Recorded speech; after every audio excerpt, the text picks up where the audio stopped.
Good morning. I wanted to do this live this morning where all of y'all could see me and we would be able to sort of kind of congregate together.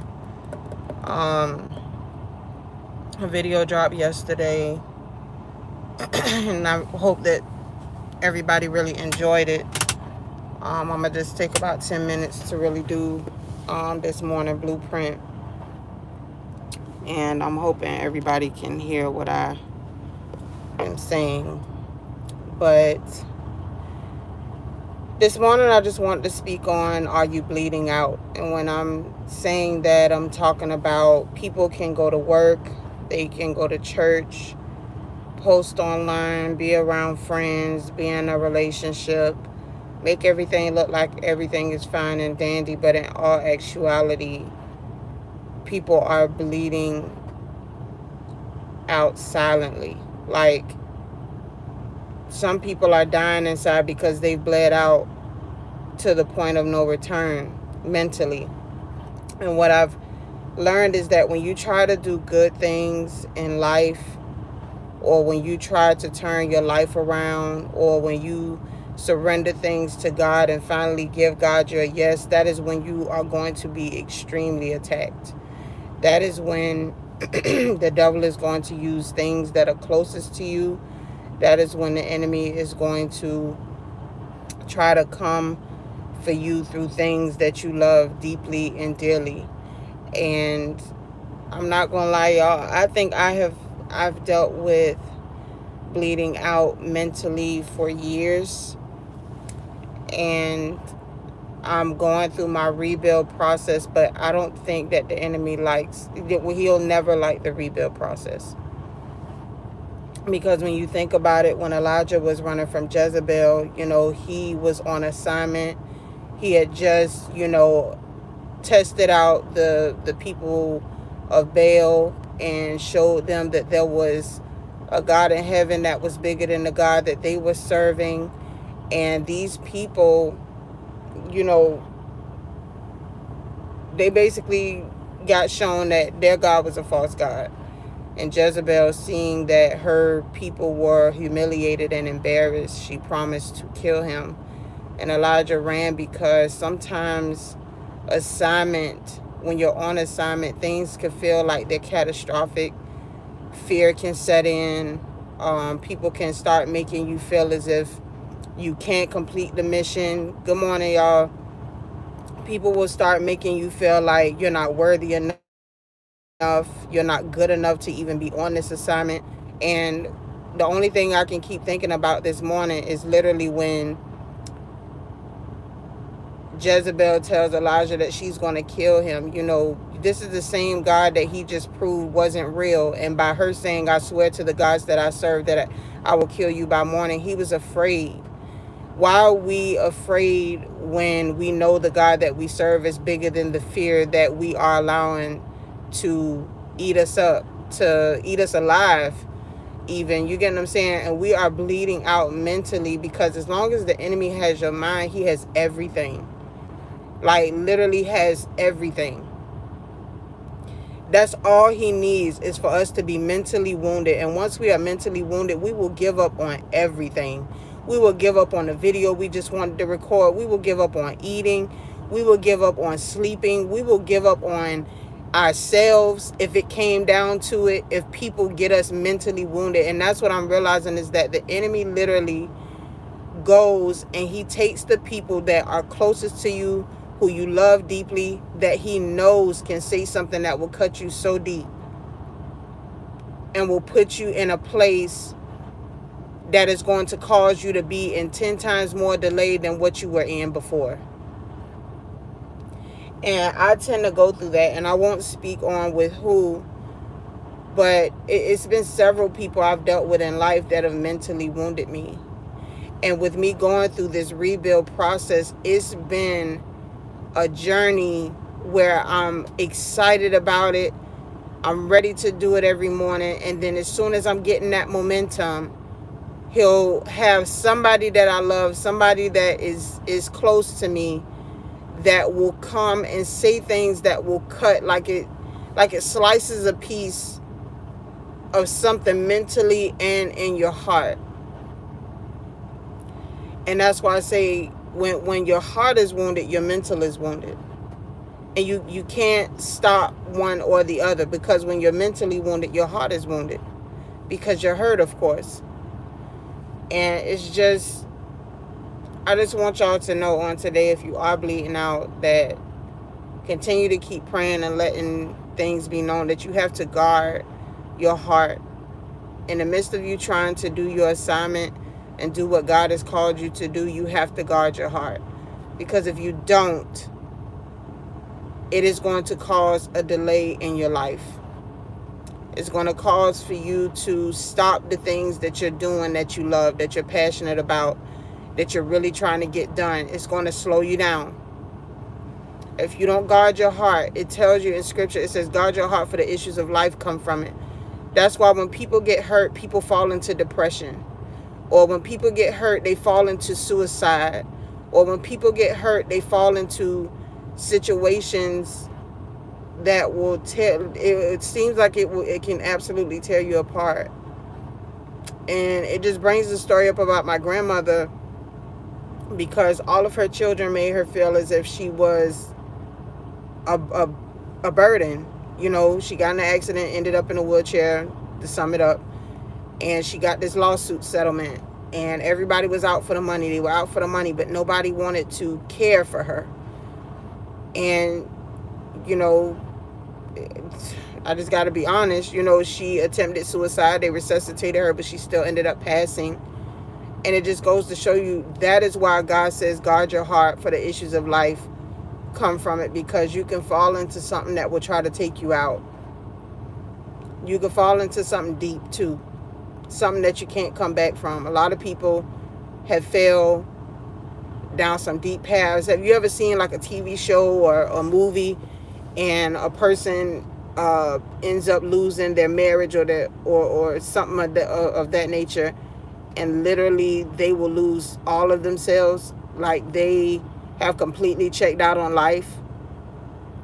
That's why God gives us that warning to guard your heart, for the issues of life flow from it, because it will take you out of here. And I don't want y'all to allow for anybody to take y'all out of here. You got a lot to live for. You worthy. Just know that I love you. If ain't nobody told you that they love you today, I do. I don't know you, but I love you. And I'm hoping that people love me back, because I have so much to give. And just make sure not to allow for people to make you feel any less than who you are. Okay? I want y'all to promise me that. Just continue to keep strolling through life, and don't let anybody tell you any different from what you're trying to do. Keep striving, keep moving forward, keep doing what you're supposed to be doing, keep walking on the assignment. No matter how hard that assignment gets, keep going. Please keep going. Do not give up because of what people have said or what they have done to you, because it's something greater at the end of that tunnel, I promise. I don't know what it is for you, but whatever is at the end of that tunnel, whatever you have started, God wants you to finish it, I promise you. And I'm going to continue to finish my journey. I didn't even have the willpower to get on here this morning, because I was just feeling a heaviness of a situation. But I can't give up, because I have to realize that every single time I grow that momentum to follow my assignment, the enemy sends somebody to try to knock me down. And I just keep having to remind myself, mentally I have to stay strong. In spirit I have to stay strong, but in my heart I definitely have to. Because otherwise people will try to take me out of here. And people are going to try to take you out of here. Because they feel like if I could damage them internally, that is what the rebuild is about. Forget what's external. When you build internal and you begin to learn how to love yourself and learn how to build back better than ever, because so many people have caused so much damage internally. That's why I always say, go ahead and go through your demolition process. Go ahead through the process of auditing what needs to be fixed, pulling down those barriers, making them come to the command of Christ, then asking God to walk you through the parts of creating a new blueprint for your life, creating a new way that you see yourself, creating a new way that you're going to see your life going right now. You understand?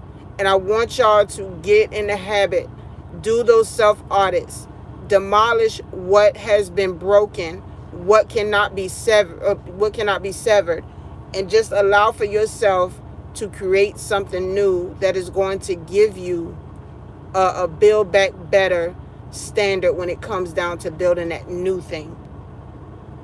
Because if we keep trying to patch up these little spots in our houses, our bodies, because that's where it all starts internally. It's enough of patching up. It's enough of sweeping stuff under the rug. It's enough of not talking and getting out the things that are bothering us. Even when people try to shut us down or silence us or make us feel like what we have to say isn't logic or isn't enough, or if they try to put you down and tell you that you don't comprehend what they're trying to say when really you do, but they don't want to hear your response because it doesn't fit what they want you to say.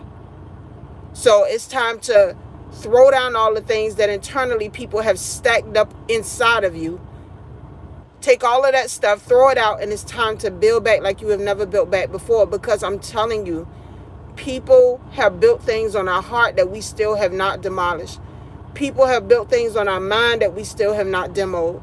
It is time for us to literally clean up internally. Forget the external. He'll do all the external work.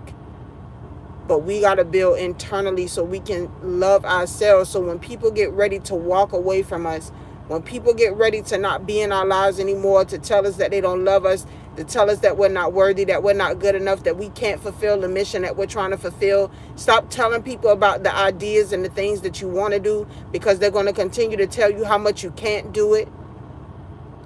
It's enough is enough.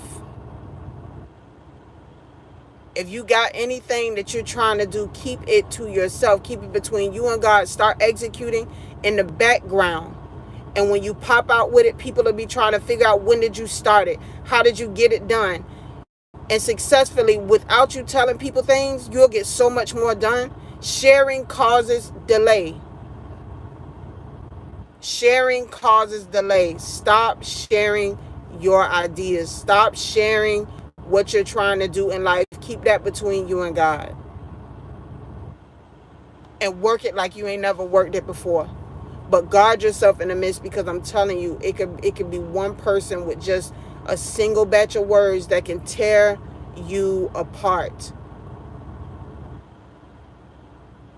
You'll be like, I'm doing fine. I'm in my prime. I'm really doing it. I'm finally walking in my assignment. I finally surrendered. I finally put myself, I finally put myself in a better predicament. I got a better headspace. And then bam, somebody come and tell you they don't like you, or come and tell you how much you don't mean to them, or so forth. And people don't know how it can carry somebody, because they don't care how it affects you. Or people bring up old wounds and old scars, and you've done all this work to try to release those wounds and scars, and people come and they talk about it as if it's casual and as it meant nothing. Don't let people mentally wound you, and don't let anybody do any heart cutting. Heart cutting causes mental wound. Mental wound causes heart cutting. Either way. So again, like I said, I just want y'all to understand, do not let anybody mentally wound you. Love on yourself like never before. Continue to guard your heart, because only you can guard it with your life. I love y'all, and just make sure that you are not bleeding out. Cover that wound. Make sure you put pressure on it. And then when you get ready to build back, make sure that you put pressure on every aspect of how to build back internally. Put pressure on that mental wound. Put pressure on that heart wound. Stop the bleeding out, and make sure that you are doing the best of the best of rebuilding internally. Make sure you go through a demolition of everything that people have stacked inside. Throw it out and build back better than ever. I love y'all so much. I will be back this evening for an evening foundation conversation. I dropped the video yesterday. You don't want to miss it. Go check it out if you haven't. But I'm telling y'all, guard yourselves, because the enemy is out for you. If you're trying to get on the straight and narrow, you're trying to walk with God, guard yourself.